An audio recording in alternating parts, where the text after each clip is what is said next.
can see it's initializing and it's saying record, so recording's on.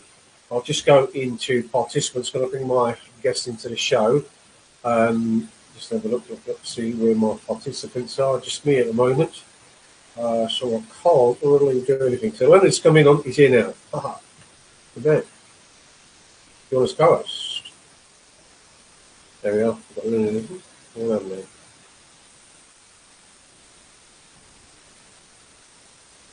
You're muted at the moment, Leonard. Yes, I can hear you. Yeah, I can hear you. Good man. Right, before I introduce you, Leonard, we had Leonard on the show a little while ago. Oh, I like the haircut. Yeah, you just. Yeah, I got dragged to the barbers today. Oh, you had your ears lowered. Yeah, everywhere. I don't have that problem now. I just wash and go. Yeah, we had Leonard on a few weeks ago, but unfortunately, as you look at the top of the screen, you can see the actual show is now recording, so we can put this out on other formats afterwards.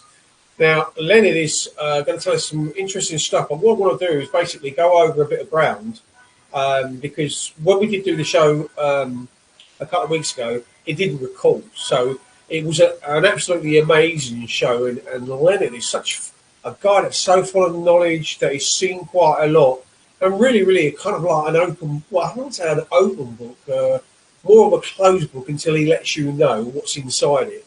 And he's going to do that tonight. But what I want Leonard to do is just to go over a little bit and retract what we actually did in the first bit, is if he can sort of like bring it up to date, because I think at the end of it, he's had some good news just recently. So what I'm going to do is I'm going to just get Leonard to introduce himself, and then what we're going to do is, now we know it's recording, we'll be able to share it on other formats afterwards, and I will send a copy to yourself as well, Leonard. Again, Leonard, thank you for coming back on. I'm sorry it didn't go as well as we thought it did last time we was on there. Now, you spoke eloquently last time you was on the show, and it was really good to have you on. And I thank you for that, and I thank you again for returning. And as you know yourself, there are other shows that are on Wake Up throughout the week, so you'll be able to join them now. You'll be able to join the comments. You'll be able to put some of your stuff in the chat, and you'll see the discussions in the you've got the lines at the top. Just scroll on there, drop down bar, and you'll see the discussions, and you can add comments, you can add videos, and whatever you like, because we've got Roy in, we've got Sophie in, we've got Charles in, you've got some dodgy fellow called Alan Merritt in, and some wonderful guy called Len Lawrence. So we've got everybody, we've introduced everybody. Leonard, just tell us a little bit, kind of like over, I know we're going over old ground in some respects, but because of it not recording last time, let's try and get it off into a good footing. If you can sort of highlight what you're all about, what you was doing in the past. I know you're an ex-pilot and you served, so on and so forth. I'll leave it to you now. I'll let you do the talking, and then I'll interject with you as we go along. Is that okay? Yeah, that's fine. Okay, my name is Len Lawrence, and the reason I'm here tonight is to talk about the weaponization of psychiatry in the United Kingdom. That's my fundamental theme, how it's now being weaponized by the police, civil servants, to silence people, particularly people who have suffered abuse, men and women. But I'll give you a little bit about myself, some history. I was born in 1955 in West London, close to London Heathrow Airport. My dad worked in the woodyard, my mum worked in the laundry, and I went to the local comprehensive school and left with no qualifications. My parents moved when I was about 16 down to Plymouth. Obviously I went as well, and I joined the Royal Navy, where I stayed for a while. And eventually I left the Royal Navy and finally ended up training to be an airline pilot. You didn't do that in the Navy? You didn't when you I did quite the opposite. I was actually steering a submarine. But the controls are very similar. But the Navy was interesting. It's when we had a Royal Navy. We had aircraft carriers, we had submarines, cruisers, destroyers. But one thing about the Royal Navy, more than maybe the Army and Air Force, the Navy would not tolerate bullying, from my experience, of any rank. And it was very, very swiftly dealt with. But that's always remained with me. But it did teach me a degree of manners, you know, to, if you have an appointment, be on time, to respect other people, say yes, say no, say please, thank you. Again, something which is very much missing now, but importantly, not to bully people. Anyway, I left the Navy and I trained to be a pilot, and I was very fortunate. My having qualified on effectively little light aircraft, I walked straight into a employment with British Aerospace. Wow. Based at Hatfield in London. Yeah, British Aerospace manufactured aircraft, and they had a number of roles. They used to fly VIPs around. Maggie Thatcher was one in the later years, and people like that. And I progressed my career with them. But what I started to notice was some of my colleagues now. Most of the pilots I flew with were former RAF or Royal Navy test pilots, but they weren't only test pilots. They'd been instructors and examiners at the test pilot school at Boscombe Downs, so they were the creme de la creme. And I started to notice they were a lot older than me, but they were having problems with memory. And it's like you're coming to a traffic light where you're meant to stop, but they kept going. So when we were climbing, say, up to 30,000 feet, they were forgetting to level off. Wow. And I can remember once I was in Scandinavia, Malmo, and we were coming into land and the weather was really bad.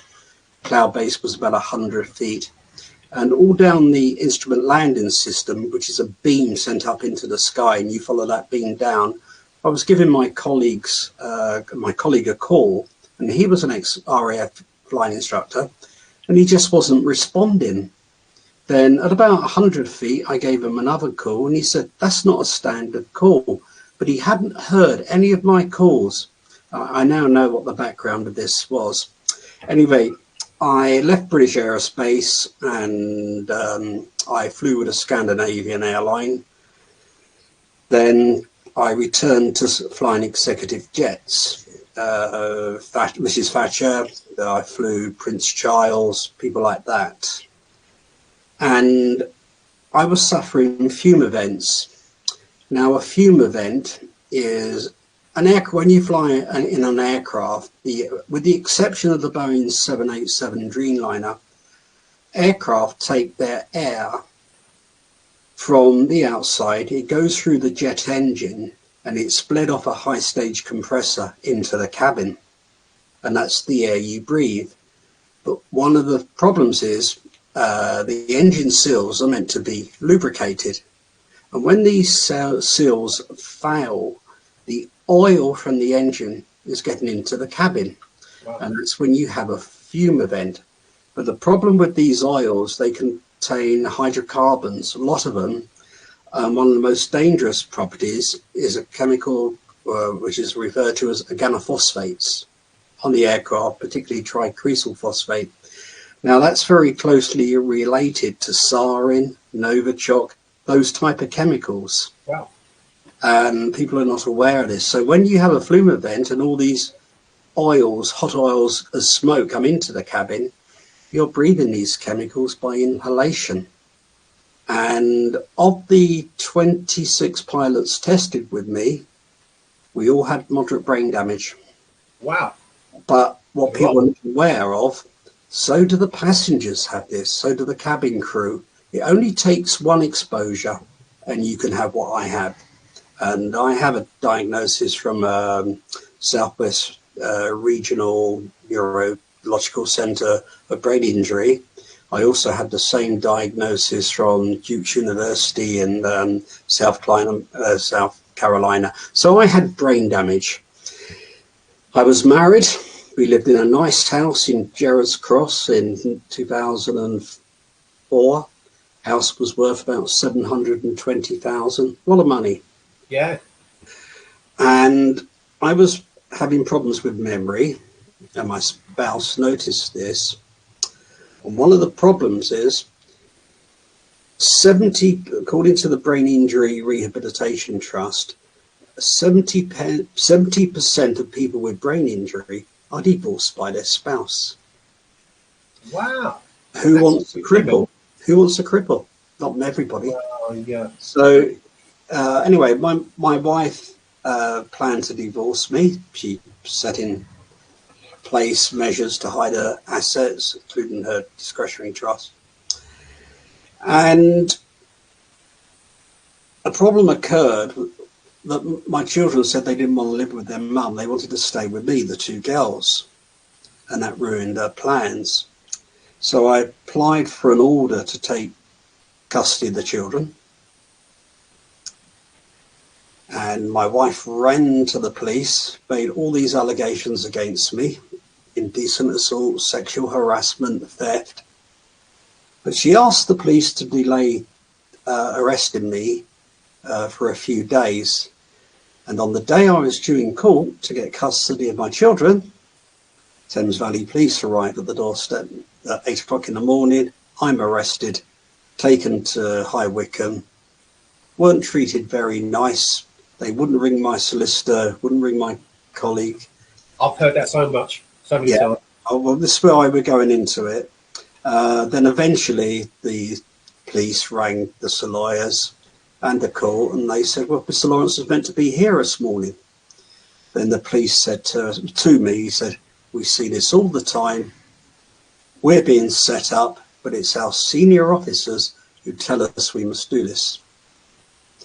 And they took me home, and there was a hearing 5 days later, and my ex-wife was ordered by the judge to leave the house.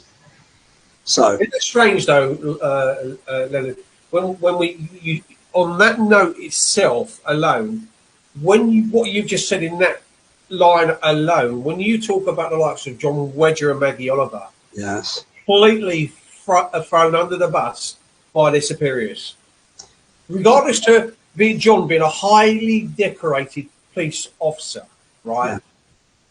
He outstretched and overshone his predecessor by miles. His record before was rubbish. The trouble is with John, he was told that you're bringing it too close to home. Now, what does that actually mean when somebody's turning around and telling their superiors that senior ranking officers, politicians, and some of the people that you've actually flown are involved? Yeah, well, I did disclose last week, and I'm some ways I'm ashamed to have been a member, but then, like me, a lot of people have now left. I was once a Freemason, and the Masonic Lodge I belong to. Bad. Listen, because a lot of people might think, well, dodgy this and dodgy that, you know, dodgy handshakes, whatever the case might be. What's in it for them? Blah blah blah. The lodge I belonged to was based in London, Great Queen Street. Yeah, I know. And it was very strict, very strict. The membership may surprise you. It consisted of people from the Lord Chancellor's Department. There were some judges, circuit judges, and that. But interesting, there was detectives who served at the detective training school at Hendon as instructors. Yeah. Detectives who served with the Metropolitan Police Obscene Publications Squad, the Dirty Squad, or sometimes referred to as the Paedophile Unit. It was those officers who enrolled me into Freemasonry, did all the ceremonies. My employment, because of the type of people I was flying, Maggie Thatcher, even the Irish T-shirt, Prince Charles, I was in contact with special branch officers and, importantly, diplomatic and royalty protection squad, including the chief superintendent in charge of Thatcher's form of security. And it was only one person, I believe, got asked to lead this lodge I was in, and he was a barrister, but maybe one day I can go into that thing. But it was strict. But now that membership of that lodge has collapsed. Insufficient members for it continue. And I still keep contact with these people, and they've been helpful. So in some ways, I'm very fortunate to have these contacts. Anyway, my ex-wife was ordered to leave the house, and which she did. Then what happened? Her barrister. Well, I was having. I wasn't well. I was having dizziness. There was memory problems, and I hadn't realised that I'd been heavily poisoned by organophosphates from flying. I mean, really bad. And doctor couldn't work it out. So my mate suggested I went and saw a psychiatrist. And so I did. I went to Signet Healthcare, Godden Green. And I had something he liked. I had private medical insurance, which means he could admit me, keep me in his ward for a month, and generate lots of money. On the other side of it, I thought, well, this man's going to realise and uncover what the neurological problems are. But he didn't.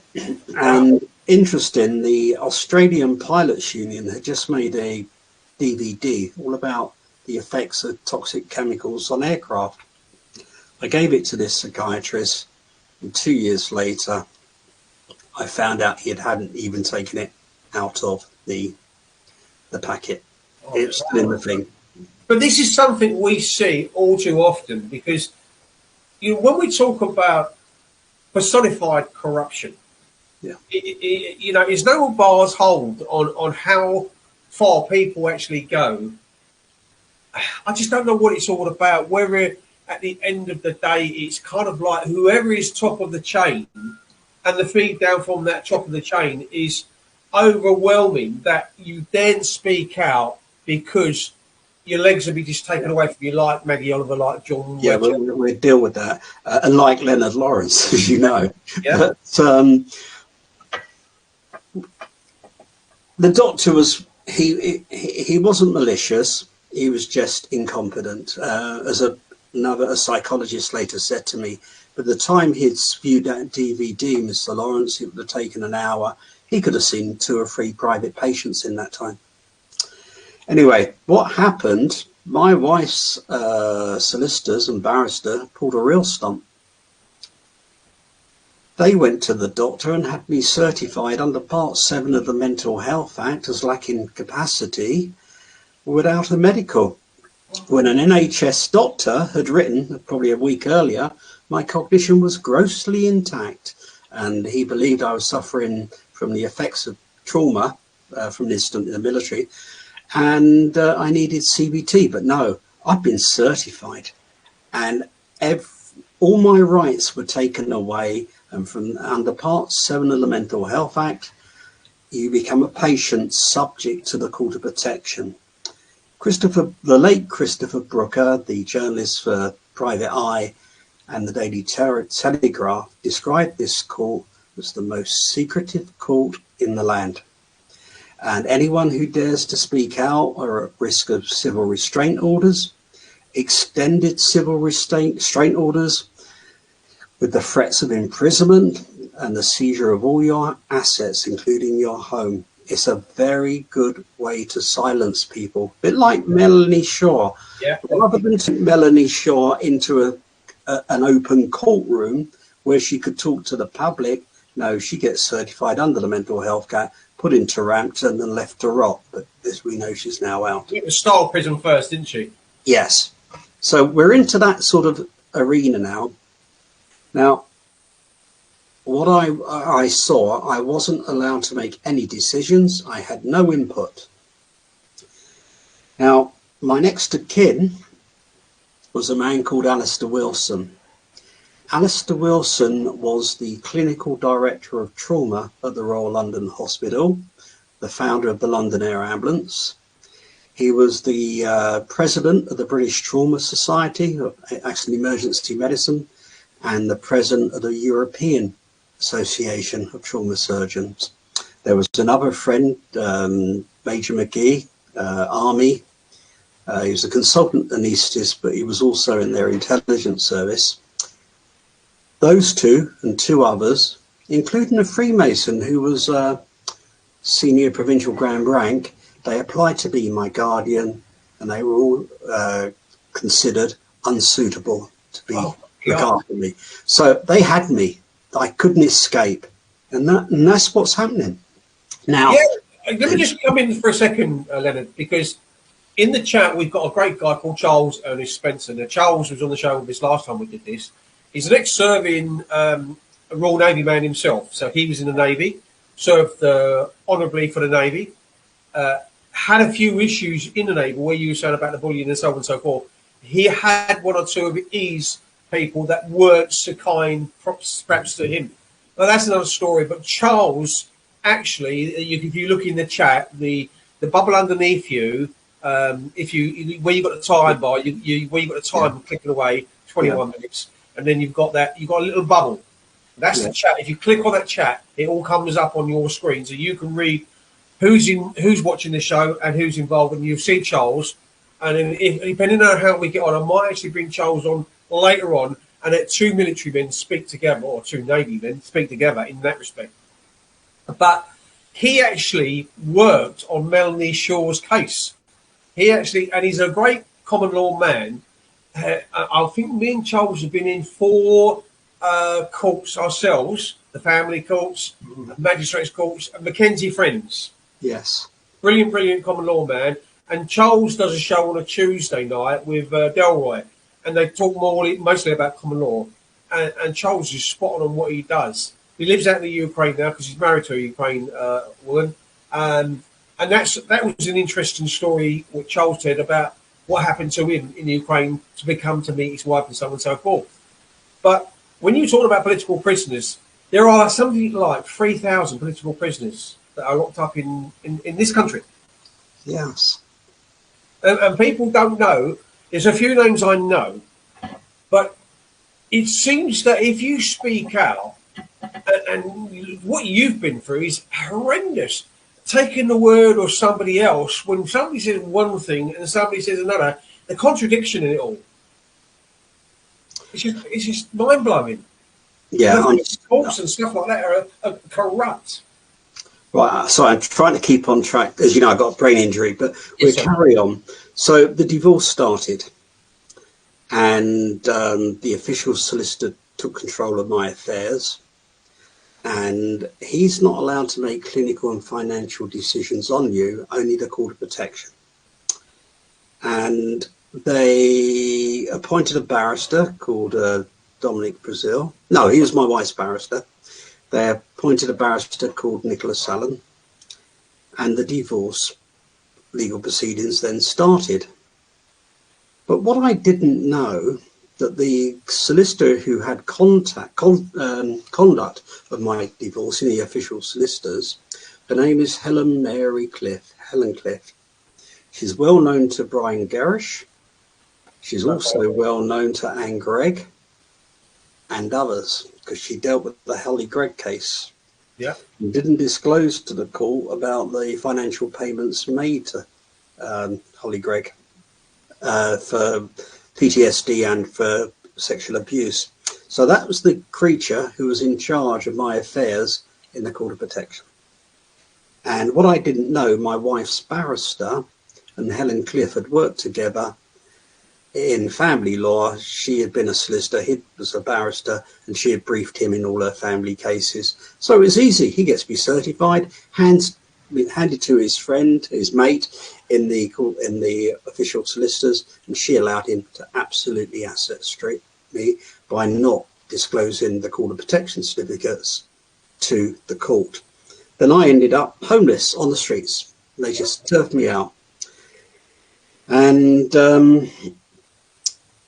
I was still not well. I didn't have a clue what was going on. There was multiple Court of Protection certificates issued to protect me, so only a Court of Protection judge could have dealt with my affair. We attended one hearing by District Judge Faultgang, who sold my house.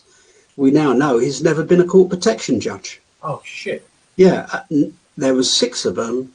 Jones, Devlin, Faultgang, Yoxall, Chowdhury, all these judges conducting Court Protection hearings, and they weren't authorised. But you never, remember it's injury with your brain and that. You're very, very good at remembering names. yeah. What the problem I have with my brain is I've actually put my medical records online because I've had all this allegation. Oh, he's seriously mentally ill. He's delusional. So I thought, to hell with it, and I will put a link to it, but I've put my medical records up online so they can see the neurological. And when I was in the Southwest Regional Hospital for Neurology, Neurosurgery, I can remember being in a room, I think it was 3 nights, 4 days. My brain had all electrodes, and they caught these problems. They caught these theta alpha waves, which were causing periods of neurological absence. Wow. So effectively, what I now realize with my colleagues who were pilots, they were having what I had, but they were blacking out. Now, the question that arises, how many air crashes have been put down to pilot error when the pilots have actually had neurological absences? And other pilots around the world and cabin crew have been tested, and our results mimic each other. They're the same. So anyway, going back, I found myself homeless. I should have been protected. I wasn't. And that was it. Then can remember my first memory of coming back from all this. Oh, they drugged me with everything. Sodium valproate, Zopiclone, olanzapine. Did with Melanie, did with Carol Woods. For someone who had a brain injury. Yeah. But what he didn't give me was a neurologist. Yeah. So eventually I sort of came round, and I woke up in Southall on a Muslim, Pakistani family's settee. That's my first memory. They'd taken me in. Wow. Yeah, that's my first memory of waking up. I'm thinking, where am I? Anyway, I got referred to Wing Commander Professor Turnbull, and he started the long investigation. What on earth had been done to me? Why was I there? He didn't have a clue where to start. And it was the British Airline Pilots Association and the Civil Aviation Authority who sent me to Turnbull. And he'd served in the RAF at, I think it was the hospital at Braunton, which is a neurology and psychiatric, neuropsychiatric hospital. And he was brilliant, and he made sure I was off all drugs to see my presentation. And I had a brilliant psychologist who was Jewish, actually, Julia Yvonne. And after about 4 hours with her, she said, "You've got a brain injury." I'm thinking, wow, why couldn't this all have happened 2 years earlier? But it was hidden. They kept it under wraps because they didn't want it coming out. It was better to give me a mental health diagnosis than a neurological. Life's very, very different for someone who has a neurological condition. With a neurological condition, you get much more safeguarding, and you get more support. With mental illness, you're just thrown on the streets. Yeah. You've seen that. Yeah. And that's why it's such an easy way to weaponize and silence people with mental health. Well, eventually we worked out what happened. I was under the care of the Brain Injury Trust for over 10 years, and that involved consultant psychologists, neuropsychologists coming to my house, doing spot checks on me, making sure I was okay, monitoring me. I had support workers. And I was determined to find out who did this to me and how they did it.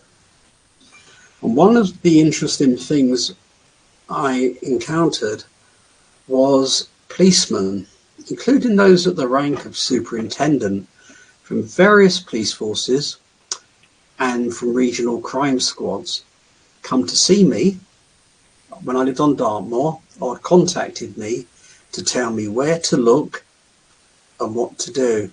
Now, why couldn't these people do it on the record? Why did they have to do it off the record? As I now know, there's a lot of internal bullying within the police service, and that bullying's coming at the more senior ranks. We know that. Maggie Oliver, and everything. And look at Clive Driscoll. He also went for a lot of it as well. If you read his book, And Gary Waterman's talking out now as well. yeah. So I finally started this long road to find out who did this to me and how they did it. And I met obstruction after obstruction after obstruction, and the